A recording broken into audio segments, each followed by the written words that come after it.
The Watchers was extremely disappointing. It starts off with this really strong premise, and like all the marketing for the movie was really interesting, which is why I went to go see it. It's about this group of people who are in this bunker in the middle of the woods where every night this group of alien creatures comes to watch them. This movie starts with Dakota Fanning's character getting lost in the woods, and she runs into this group of three people who are all like in this bunker, and she learns about all these rules that these people have set up to survive in the woods with these creatures. It's like you can't go out after dark because they'll kill you if you go out after dark. You can't go in these burrows, these like giant ass holes in the ground, because that's where they live during the day. You can't turn your back on the mirror because they always want to be watching you at all times. It makes them really angry if you turn your back on them. So there's like all these rules, and it's like from the beginning you have all these questions. They're like, why are all these rules a thing? Why do they exist? What are these creatures? Why do they want to watch these people? This movie has a way of setting up a lot of really intriguing questions, and then it has absolutely no intention of giving you satisfying answers to any of those questions. The movie also spends a lot of time on each of the people in this bunker. So there's Dakota Fanning's character, Mina, who's guilty about the fact that she was like dicking around in the backseat in the car when she was a kid, and she distracted her mom, and then they got into a huge car crash that killed her mom and scarred her twin sister. So she's processing her guilt over that. And there's, oh god, I've already forgotten their names. That's great. There's this guy, this young kid who's like an idiot, and that's pretty much his whole character. There's this lady who was trapped in the woods with her husband. Her husband left a couple days ago to go try to escape the forest and bring help, but he hasn't come back yet, so that's sort of what she's struggling with. And then there's Madeline, the old woman who's been there the longest, and she's sort of the leader of this group of people. She's the one who's sort of trying to get them to enforce all the rules. There's something a little bit off about her the entire time. So this movie builds a really interesting mystery that it's then going to like reveal some answers to, hopefully. But the problem with this movie is that it just keeps revealing things instead of focusing on why any of those reveals are actually important to the characters in the movie. So like the first big reveal is that the Watchers are actually fairies, like shape-shifting creatures from Celtic mythology who are essentially watching the humans because they're almost like formless without something to watch and mimic. So they keep the humans here every night so they can mimic them, learn their mannerisms, and I think eventually become them. So that's a pretty interesting reveal, and I was like, okay, I kind of want to see where that goes. But then they're like, oh wait, also, there's a bunker underneath the bunker you were already in, and there's all these recordings left by this dude named the Professor, who was there like a long time ago, and he left like 300 video diaries. Oh, my light died. Well, I guess that's what we get for not charging any of these lights before we do this. I guess it's just going to look shitty from now on. What was I talking about? The Professor? Yeah, anyways, yeah, so they go down to this bunker and they find all these video diaries left by the Professor where he basically just dumps exposition for like 20 minutes. And he's like, oh, by the way, there's actually more exposition in my university office, so take the magic boat that I left for you, escape the woods, and go to my office for some more exposition. So they do that, they go to his university office, and he's like, hey, it's me, the Professor. I left another voice recording. By the way, there are half human, half fairies. And it's like, okay, that's another interesting reveal. I guess we're gonna have to grapple with the implications of that. And then the movie's like, oh, and the Professor was married, and he was married actually to Madeline, and Madeline is actually half human, half fairy. And it's like, can we focus this movie on any one of these 9 reveals instead of trying to go for the Guinness World Record for most plot twists in a movie? I think Madeline wants to then mimic Mina for some reason. Again, she already has a perfectly human appearance. She's looked human this entire time, so it's not entirely clear why she needs to mimic Mina, but now she and Mina are at odds, and now Madeline is the villain of the whole thing. And so then Mina just like talks to her, and she's like, hey, you could be good. And Madeline's like, yeah, I guess I could be good. And then the fucking movie ends. That's literally how it all ends. She just talks to Madeline, and Madeline's like, yeah, wait a second, you're right, I could just be good. So that's how that ends. 900 interesting subplots, and none of them pay off in a satisfying way. Did I like anything about this movie? Yeah, it was well shot. And again, the beginning, the atmosphere it's able to create, the mystery it creates at the beginning, very interesting concept, very interesting premise. I was hooked. It just never paid off on any of that. The camera work was nice. There were quite a few like really, really nice shots. And yeah, I liked the overall aesthetic of the movie, like this creepy, like almost haunted forest atmosphere. It wasn't all bad. I was just really underwhelmed by the story. 5 out of 10. In a Violent Nature was interesting. I can't say it was bad? Well, no, I can't. It was bad.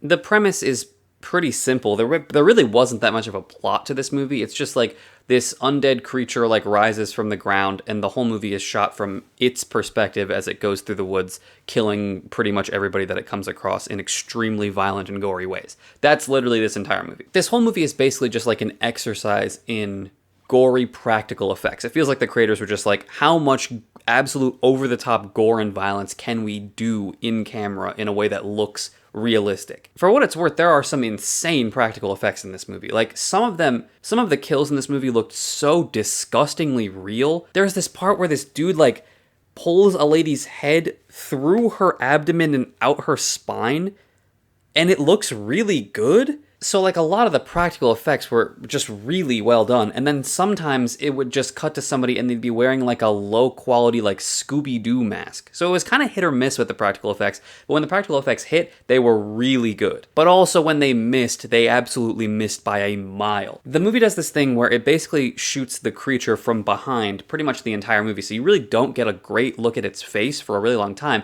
and then there's a shot where the camera sort of swivels around, and you do see its face, and it's just this, like, Party City quality mask. Like, really shitty. It was so fake it like took me out of what was going on. I just couldn't focus on anything else for that entire scene. The acting was terrible. I'm not sure if that was on purpose, almost sort of like an homage to like cheesy 80s horror B movies. If that was what they were going for, they succeeded. I don't know that that's what they were going for, though. Every character in this movie is so dumb, and all of them, I think, may have been deaf, because this giant-ass dude is, like, clomping around the woods with chains clanking all over him, and these people don't hear him when he's, like, 5 feet away from them. And then he'll crack, like, one twig, and they'll be like, hey, wait a second. Meanwhile, he's been, like, playing the trombone while he's walking up to them. Okay, but there's this one little sequence at the end of the movie that is actually pretty cool.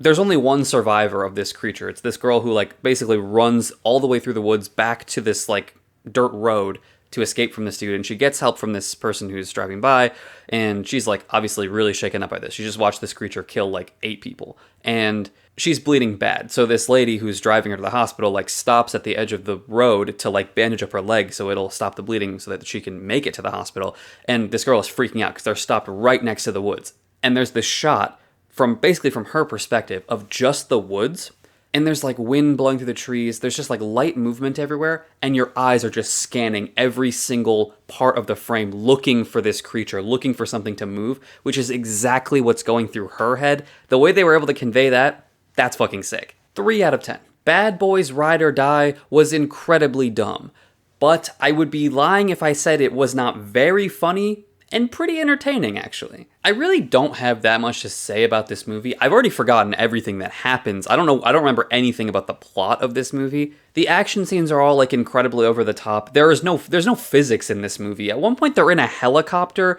and it's like spiraling out of control, and they're fighting a guy in the spiraling helicopter, and they're getting slammed up and down into the ceiling and floor. It's like, I think you guys should actually be spaghetti by now, but they somehow survive that and walk away with no broken bones or any kind of internal bleeding. All I can say is, Will Smith and Martin Lawrence's chemistry is what drives this entire thing. Somehow, you will never make a cooler guy than Will Smith in any movie. I have not seen any of the other Bad Boys movies, and I kind of forgot to read any of the plot summaries before I went to go see this one, but honestly, that kind of elevated a lot of scenes in this movie to just pure unrefined comedy. There's this scene at the beginning where Will Smith is getting married, and, like, he's standing up there at the altar with his new wife, and they're, like, doing their vows, and they're just, like, recapping the events of all the other movies that happened. Like, his wife is standing up there, she's like, I love you, Mike. This really reminds me of that time that you got shot in the face while trying to save Jimmy Neutron from the Colombian crack ghosts. And I'm just, like, furiously taking notes in the back of the theater trying to figure out what happened in the last ones. Okay, so I just read through the plot summaries because I was sort of curious about what actually happened in these other movies.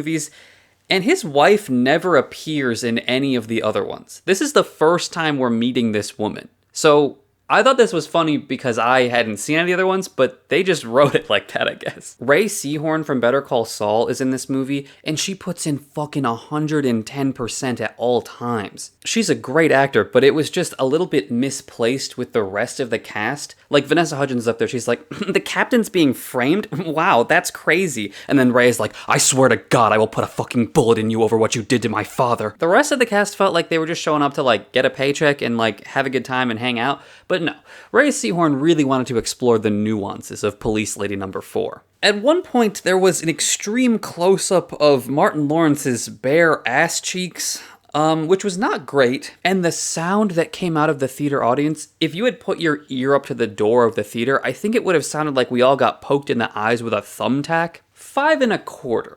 All right, those were all the movies I saw this week. Next week, I'm going to go see Inside Out 2, which I actually don't know if it's going to be good or bad. That'll be interesting to see. A movie called Firebrand, which is about one of Henry VIII's wives and like the pressure surrounding her during their marriage, which should be interesting. And a movie called Night Shift, which is like a lower budget horror movie that's been getting pretty good reviews. So yeah, exciting stuff. I'll see you then.